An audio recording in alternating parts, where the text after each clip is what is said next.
We accidentally color coordinated our hair and nails. I have pink nails that are pretty much exactly the shade of pink as my hair. And her nails are pretty much exactly the shade of green of my hair. And we did not plan that at all. No, we didn't. So we're pretty much married now. Yeah.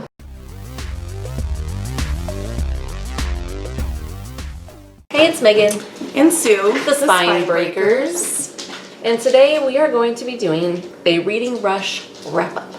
And while we do that, we're going to drink this beer called Only Hell Can Save Us Now, which is awesome and creepy, by Abomination Brewing Company, which is apparently, it says brewed and canned by Dorchester Brewing Company, Boston, Mass, for Abomination Brewing Company. So, I don't know where Abomination is. But it was Boston? I don't know. Brewed and canned in Boston. Right. Boston. And it says it's a double dry hopped milkshake India Pale Ale with passion fruit, pink guava, and red raspberry with vanilla extract and caramel color. There is a lot going on in this A lot. And the can art looks really fucking cool. It's really fucking cool. And I haven't seen a can where they actually like attribute the can art to somebody before. I think I have before. Have you seen it? This says art by Sam Heimer. Yeah, so let's try it. It's 7.2%, so it's a little strong. It's very, like, hazy. It is very hazy. That's probably the lactose. Did it say it had lactose? If it's a milkshake, I assumed. That's true. A lot of IPAs are hazy, though. That's true, too.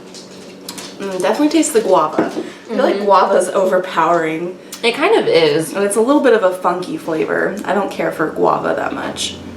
But it's okay. Yeah, it's not too shabs. It's pretty decent. It's better than I was expecting, given the description. Giving the like lengthy list of things. I was like, oh, this is gonna be rough. That's gonna be a lot. Yeah. I always get a little hesitant when it's like an IPA and milkshake in the same sentence. Yeah. I'm like, that weirds me I don't know out. if I want that. Yeah, not bad. All right, so the Reading Rush, we are proud to say we killed it. We fucking killed it. Killed it. Yeah, we finished all of the challenges. Yeah, we did. So this is the first readathon in a really long time that I've done this for.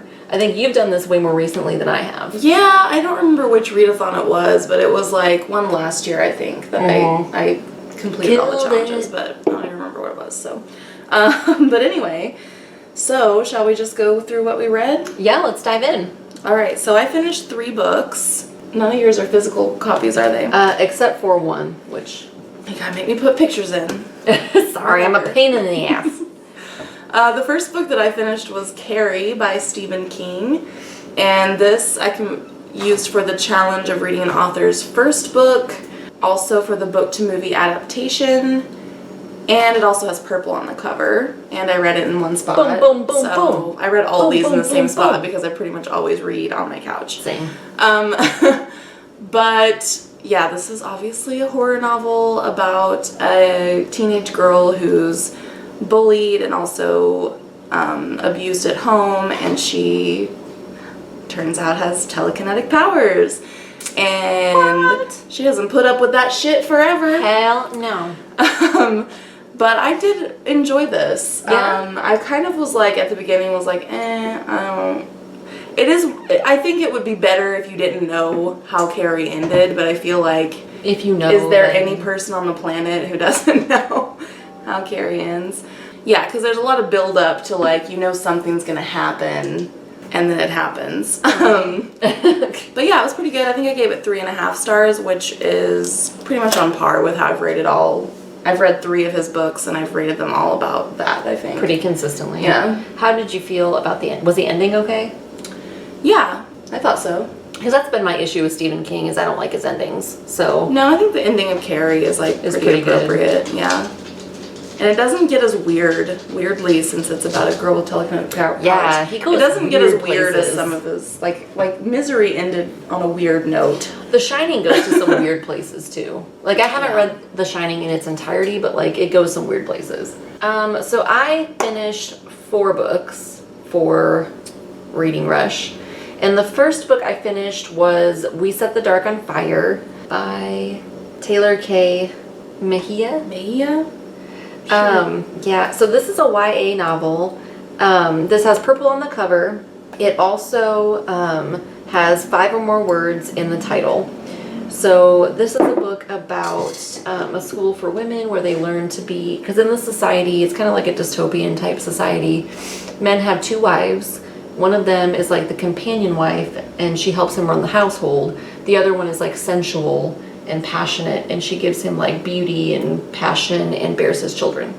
So Handmaid's Tale. yeah, it's super female-centric dystopian. And so, but it's a YA novel. It's really good. I think it's the start of a series. I think I gave it like 4 stars. I think I gave it 3. Maybe I gave it 3. I think it'd be more like 3.5 though, because I can't really think of a reason why it would be less than that. I think that just maybe I rate YA novels on the same scale that I rate adult novels, and I shouldn't. I think you should. Yeah, I really liked it. I guess it was just I don't even know how to like put it into words, like the YA-ness. Was it kind of tropey? Yeah, I guess a little bit. It was a little tropey, but it was still really good. It was very, as female-centric dystopian novels are, it was very, feminist and very political. I really liked it. It featured a female relationship, like a lesbian relationship. It was interesting. I dug it. So the next book I finished was Cameo by Pearson. This I counted for the challenge of reading a book with a non-human main character because Chamiel is an angel. And then, it also has purple on the cover and I read it in the same spot. And All the blah, things. blah, blah. This is about, it's kind of a retelling or an alternate telling, I guess, of basically the story of like Lucifer falling from heaven and then the whole Garden of Eden Situation. But I don't know, it's kind of weird because in this story, Lucifer, or the character that's like Lucifer, is called Zariel. But then Adam and Eve are still called Adam and Eve, and Michael and Gabriel are still called Michael and Gabriel. I don't know who Chamiel is, if that's an angel that's ever mentioned in the Bible. I don't know. So I don't know. It's kind of a strange little book, and it was better than I was expecting it to be. But it still wasn't great. It really lost me in the last chapter, which is where it gets to the Garden of Eden stuff, and it got a little weird. And got a little weird. So I gave it 3 stars because it was okay. Nothing special. Yeah. So the next book that I finished was Binti by Nnedi Okorafor. And that was a short story. It's about this girl who travels from her home planet, where she's from she goes to this university on a different planet. And she's very underrepresented at this university, and she's from kind of a tribal culture. And so on the way to university, some shit happens on her spaceship. And I don't want to spoil it more than that. But this I read read a book in the same spot the entire time. And I think that's the only challenge that I counted that for. Sue read it and she said that she felt like it was kind of rushed and like there was a lot that took place in a really short span of pages. Yeah. And I would definitely agree with that. I liked it. I would like to read more. Like I probably will read the other novellas. I think the other 2 books were better than the first one. Really? Yeah. I'm looking forward to reading those. I do definitely see parallels between Binti and the Lilith's Brood series. Yeah. For sure.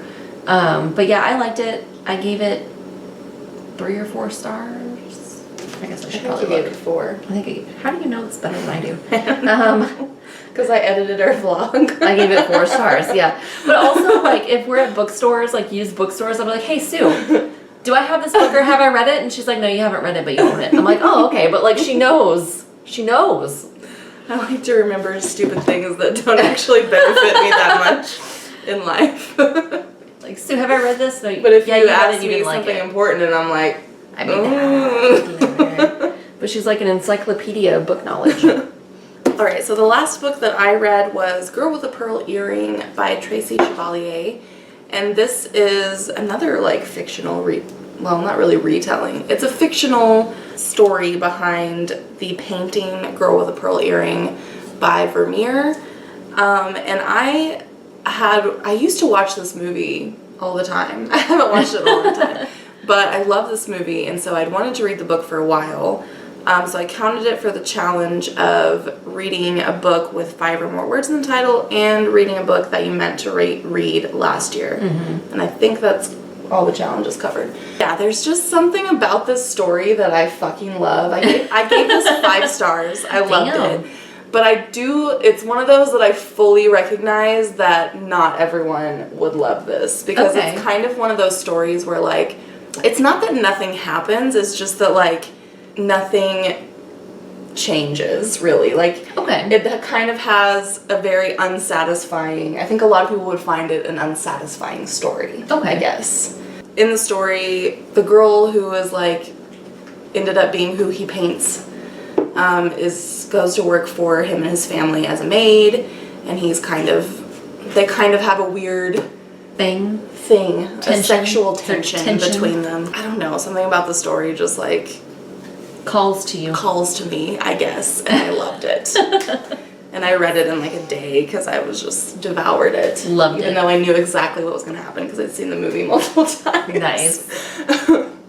So the next book that I read was Patternmaster by Octavia Butler, which I counted 4. Book I meant to read last year, which is like, I kind of meant to finish that series sooner, but like I put it off. So it kind of counts for that. I'm counting it. An author's first book, and I think, yeah, those are the 2 challenges. So that is kind of the culmination of the Patternist series, which is about 2 different kind of like extra human races. They start like base human, but then they have abilities beyond. And so it's the Clayarchs and the Patternists. And the Patternists are telepaths, whereas the Clayarchs have a virus that turns them into these more like feral, animalistic creatures, and they're at war with each other. And humans are just kind of subservient to both races because they can't really compete intellectually or sensationally, I guess. Like they can't outperform either one of these races. And yeah, it was really good, but I feel like we've talked about this. In a lot of Octavia Butler's work, the dialogue is weird.